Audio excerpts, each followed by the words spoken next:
بسم اللہ الرحمن الرحیم۔ اصلاح اغلاط، عوام میں رائج غلطیوں کی اصلاح، سلسلہ نمبر 6۔ پرندوں کے حلال اور حرام ہونے کے بارے میں بنیادی اصول۔ پرندوں کے حلال اور حرام ہونے سے متعلق غلط فہمیوں کا ازالہ۔ کون سا پرندہ حلال ہے اور کون سا حرام، اس بارے میں عوام میں طرح طرح کی غلط فہمیاں رائج ہیں۔ لوگوں نے پرندوں سے متعلق حرام و حلال کے خود ساختہ اپنی طرف سے اصول بنا رکھے ہیں۔ جیسے کوئی کہتا ہے کہ جو پرندہ پنجوں سے کھاتا ہے وہ حرام ہے، کوئی کہتا ہے کہ جو پرندہ پاک ناپاک چیزیں سب کھا لیتا ہے وہ حرام ہے، کوئی کہتا ہے کہ جو پرندہ چونچ سے کھاتا ہے وہ حلال ہے، کوئی کہتا ہے کہ جو پرندہ پاک صاف چیزیں کھاتا ہے وہ حلال ہے۔ الغرض ہر ایک اپنے ہی اصول کی بنیاد پر پرندوں کے حلال اور حرام ہونے کا حکم لگاتا رہتا ہے۔ ضرورت اس بات کی ہے کہ ہم اپنے خود ساختہ اصول کے بجائے شریعت کے اصول و احکام کو سمجھنے اور ان پر عمل پیرا ہونے کی کوشش کریں۔ پرندوں کے حلال اور حرام ہونے سے متعلق بنیادی اصول۔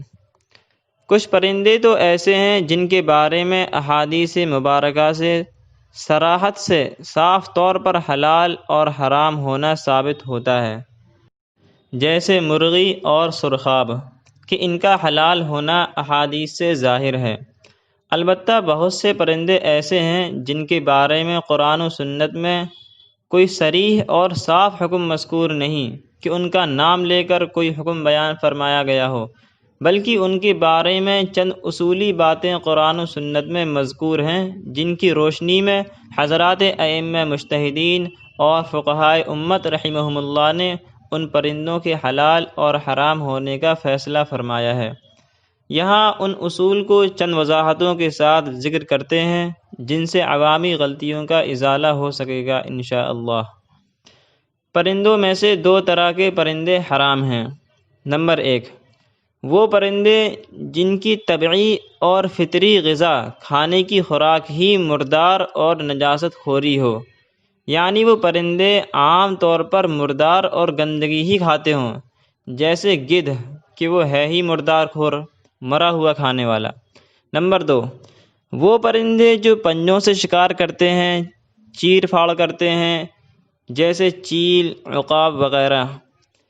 یہ دو طرح کے پرندے تو حرام ہیں، اور جن پرندوں میں یہ دونوں خاصیات نہیں پائی جاتی، یعنی نہ تو وہ فطری طور پر مردار کھاتے ہیں اور نہ ہی پنجوں سے شکار کرتے ہیں، تو وہ حلال ہیں۔ مذکورہ بالا اصول کے بارے میں وضاحتیں۔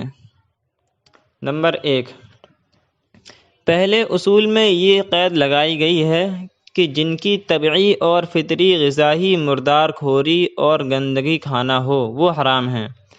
اس لیے وہ پرندے جن کی طبعی غذا مردار اور نجاست خوری نہ ہو، بلکہ وہ ہر طرح کی چیزیں کھا لیتے ہوں، پاک بھی اور گندگی بھی، تو ایسے پرندے اپنی ذات میں حلال ہیں، ان میں کوئی کراہت نہیں۔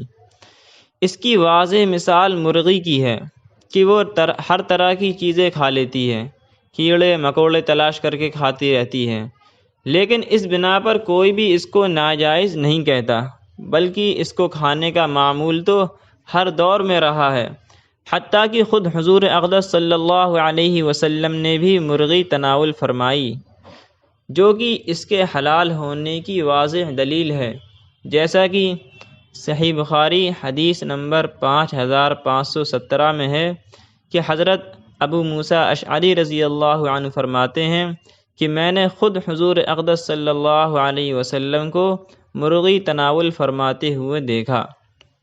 اس سے معلوم ہوا کہ نجاست اور گندی چیزیں کھانے کی بنیاد پر کسی پرندے کو حرام قرار نہیں دیا جا سکتا۔ البتہ اگر ایسے پرندے جو بکثرت بہت زیادہ گندگی اور مردار کھاتے ہوں اور اس قدر کھاتے ہوں کہ جس کی وجہ سے ان کے گوشت میں بدبو اور خرابی پیدا ہو چکی ہو، تو ایسے پرندوں کو ایسی حالت میں کھانا مکروہ ہے۔ یہی حکم اس مرغی کا بھی ہے جس کے گوشت میں بہت زیادہ نجاست اور گندگی کھانے کی وجہ سے خرابی آ چکی ہو۔ زیادہ گندگی کھانے کی وجہ سے جائز ہونے کے باوجود جو کراہت ہے، تو ان کی کراہت دور کرنے کا طریقہ یہ ہے کہ ان کو پاک صاف غذا کھلائی جائے تاکہ اس گندگی کے اثرات ختم ہو جائیں۔ پھر اس کے بعد انہیں کھانا بغیر کراہت کے بالکل جائز ہے۔ اور ان کو پاک صاف غذا کھلانے کے لیے کوئی خاص مدت اور خاص وقت نہیں، بلکہ اصل اعتبار یہ ہے کہ گندگی اور مردار خوری کی وجہ سے جو بدبو اور خرابی پیدا ہو چکی ہو وہ دور ہو جائے، چاہے 3 دن ہو یا زیادہ۔ جیسا کہ مصنف ابن ابی شیبہ میں ہے کہ حضرت عبداللہ بن عمر رضی اللہ عنہما کثرت سے گندگی کھانے والی ایسی مرغی کو ذبح کرنے سے پہلے 3 دن باندھا کرتے تھے تاکہ صاف غذا کھلا کر خرابی دور کی جا سکے۔ نمبر 2، دوسرے اصول میں پنجوں سے شکار کرنے کی قید لگائی ہے۔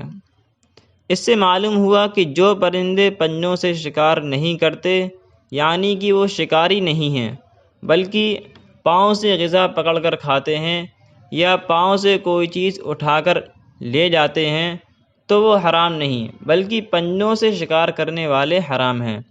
جیسا کہ طوطا ہے کہ وہ پھل سبزی جیسی کئی چیزیں کھا لیتا ہے، وہ نہ تو گدھ کی طرح طبعی اور فطری مردار خور ہے، فطری طور پر مردہ اور گندگی کھانے والا نہیں ہے، اور نہ ہی عقاب اور چیل کی طرح پنجوں سے شکار کرنے والا ہے، بلکہ طوطا پنجے سے غذا پکڑ کر کھانے والا ہے، اس لیے طوطا حلال ہے، اس کے حرام ہونے کی کوئی وجہ نہیں۔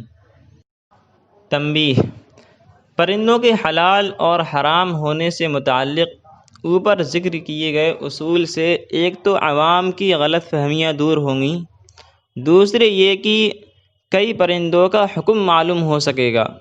البتہ یہ بات بھی قابل ذکر ہے کہ اصول کی بنا پر کسی پرندے کے حلال یا حرام ہونے کا فیصلہ کرنا ہر ایک کے بس کا کام نہیں، بلکہ اس کے لیے ایک تو ان اصول کو اچھی طرح سمجھنے کی ضرورت ہے، دوسرے یہ کہ پرندوں کے اوصاف اور خواص سے واقف ہونا، ان کی خاصیتوں کو جاننا بھی ضروری ہے، تبھی یہ اصول ان پرندوں پر منطبق اور لاگو ہو سکتے ہیں۔